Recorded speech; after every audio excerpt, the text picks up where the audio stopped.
Good afternoon, everyone. My name is Dr. Daniel Asekbi. I'm going to be talking to you today about type 2 diabetes. If you just bear with me while I share my screen. Great. So type 2 diabetes. What is type 2 diabetes?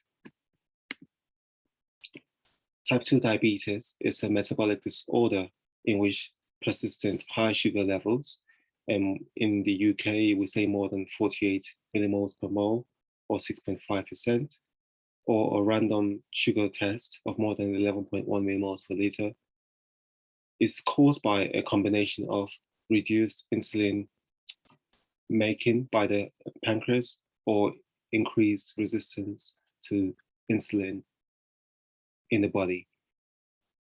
Risk factors for developing type 2 diabetes include obesity and inactivity, diet, a family history of type 2 diabetes, being Asian or African or of Afro-Caribbean ethnicity, drug treatments such as long-time steroid use can also predispose to diabetes, and a history of gestational diabetes, which means someone developing diabetes while being pregnant, and in often cases, this usually disappears when the pregnancy resolves.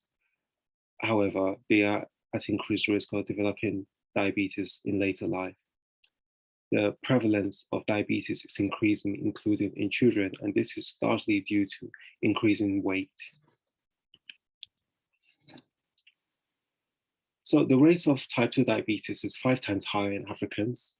And as diabetes progresses, so as basically someone's sugar level becomes less controllable and higher when you measure it, and that's what we're looking at higher HbA1c or fasting sugar test or fasting sugar levels 2 hours after having a glucose meal, the risk of blood vessel disease increases, and also patients.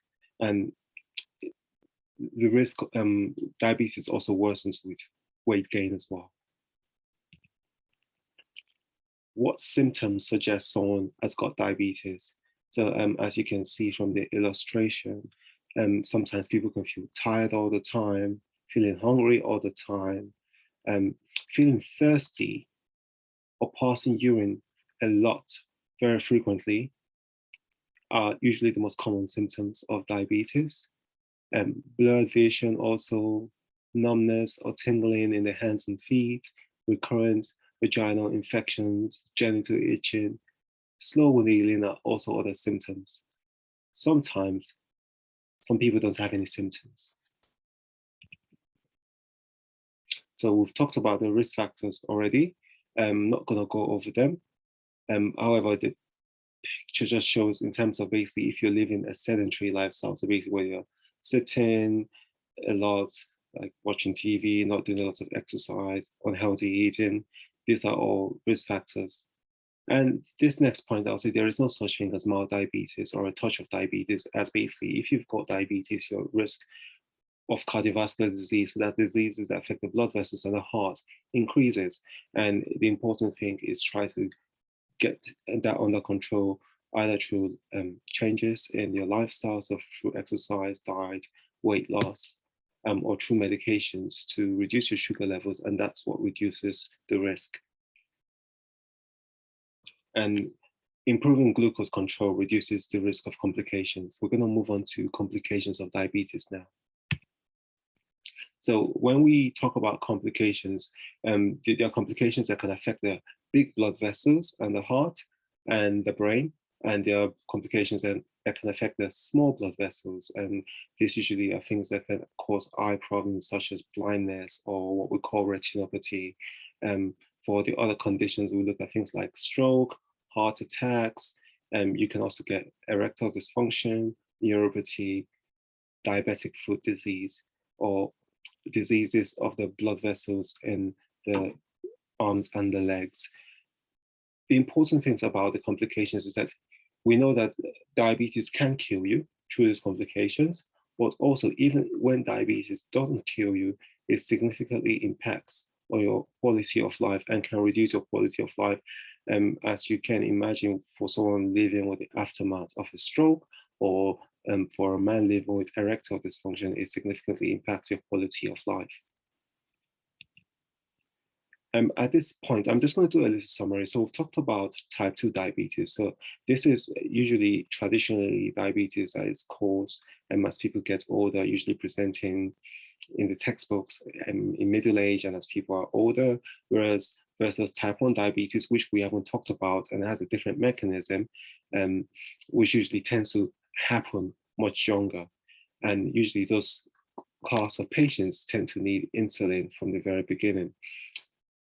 Whereas in type 2 diabetes, the initial management is with lifestyle changes. So diet, exercise, not eating fast food, stopping smoking, making sure you're drinking a normal amount of alcohol and not excessively. So that's less than 14 units of alcohol a week. Reducing your stress levels. If that doesn't work, the next step will be to think about medications to bring your sugar levels down, what we call hypoglycemic drugs. And if that doesn't work, insulin. The other important aspect of management with regard to diabetes is monitoring. So monitoring your sugar levels. So most people don't need to check every day if they're not on any medications that drastically bring down their sugar levels, or they're not on insulin. However, if you are on insulin or any medications that drastically bring down your sugar levels, causing what we call hypoglycemia or very low sugar levels, then you need to monitor your sugar levels regularly. And the other important aspect is screening for complications. So if someone's got diabetes, if you start to develop abnormal sensations in the feet, or loss of sensation or numbness, or you keep getting recurrent ulcers, so that's wounds in the foot or the hands, or recurrent infections anywhere, even in the genital area. So this can be signs that complications are developing, or if you're noticing a change in your eyesight. So for this, it's important to have regular eye check, to have your feet checked and your hands checked when you go and see your doctor for monitoring of your diabetes, because this will help to prevent further problems developing. Okay, I think that's it for me. I hope it's been very helpful for you.